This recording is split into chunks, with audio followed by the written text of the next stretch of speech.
Howdy, tabletop RPG fans. Thank you for supporting this channel. I'm Wrangleme, Grand Poobah of Game Design, and this Reviews Day topic is about the Goblin City RPG. Goblin City is a one-page RPG created in 2005 by Wright, with art by Aaron Akagi, not the same Wright who created The Sims. Will's studio was called War Golem Games, and Goblin City used the System 3AM mechanics, later evolving into the Surreality engine. Will ran Goblin Adventures at DunderCon 30 and 31. I attended the first event, Fortress on the Move, and evidently left a lasting impression on the second event, Attack on Stinky Tooth Hill. As I said, I played a very tiny goblin with a huge polearm, perilous curiosity, and vivid imagination. It was a long way from the city barracks to the tower on the borderlands, and it took several days and nights. Every time we camped, my tiny goblin would tell the tales of the dreaded hook elves, terrible creatures who would come and grab goblins in the night with their steely hooks and then eat them. Each night the stories got more outrageous and spooky. During a huge battle, my tiny goblin used the sewer line to try and get under the advancing troops. The tunnel was tiny, so it was crawling inch by inch to make my way through it.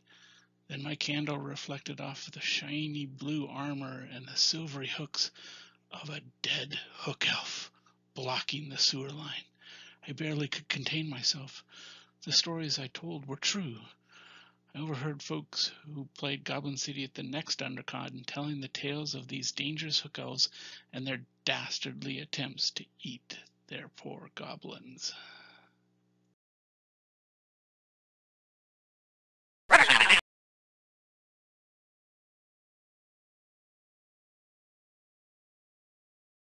Goblin City as a one-page RPG is elegant in its simplicity and design. Will was very inspired, I think, by other games that used the idea of foibles and fortes, and those are his two primary abilities. You have one thing that your character is good at, and one thing that your character is worst at. And for example, in the game that I played, my little goblin was good at poking things with sharp, pointy objects, and was bad at being easily distracted by bright, shiny things. Will was very accepting of my character design, realizing that I was just going to be extremely curious and that I was going to be stabbing things a lot. Each character also has 10 points in body and 10 points in spirit, and these are actually used for combat purposes. And so besides the two things, the one thing that you're good at and the one thing that you're bad at, it was very easy for players to create a new character. He encourages you to create a background or draw a picture. I drew a picture of my halberd carrying miniature goblin. You have 3 dice to pick equipment and 6 dice of temporary objects, and I don't recall us getting very much. I think I had some rags and things like that.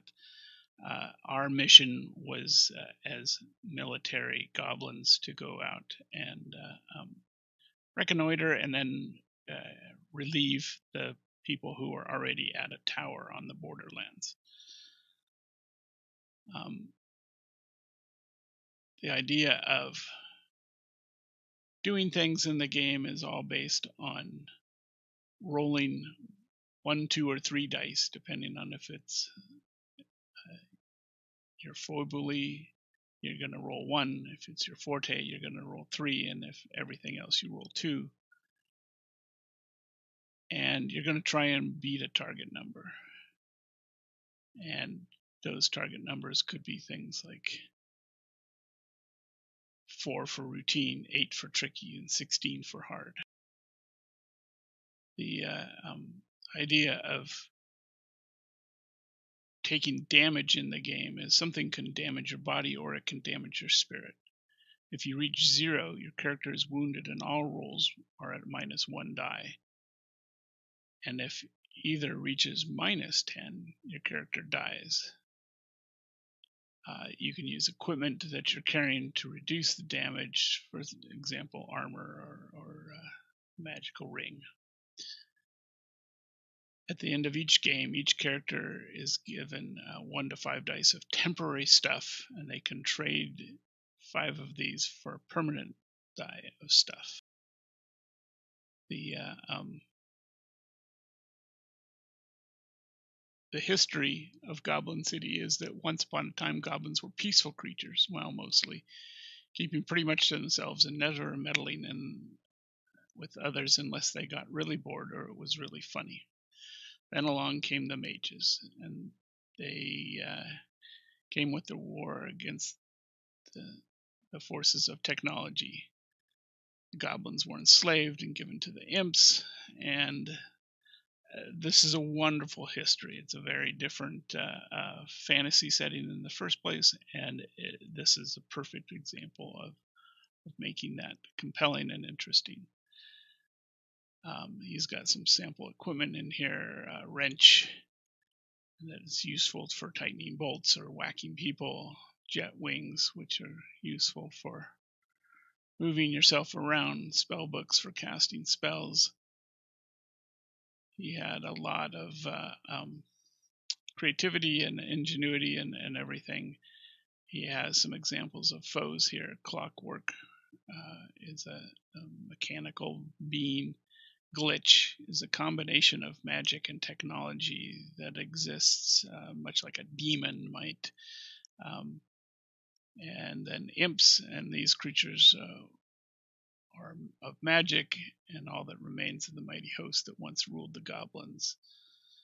Then he has 3 example adventures: Junk Pirates, The Balance, and Into the Dark Tower. Like I said, as a 1-page RPG, Will did a really good job of conveying the setting, setting up some basic equipment, setting up some basic encounters, what kinds of adventures would be appropriate, and a very simple and straightforward rule system.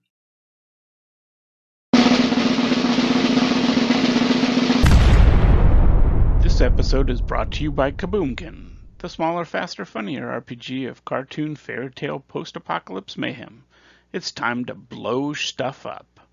Get it now at www.kaboomkin.com.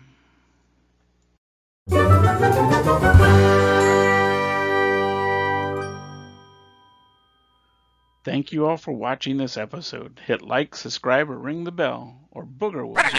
If you want to see more videos like this, go to hopspush.com and buy an RPG or t-shirt. Do good, annoy evil, and bye-bye.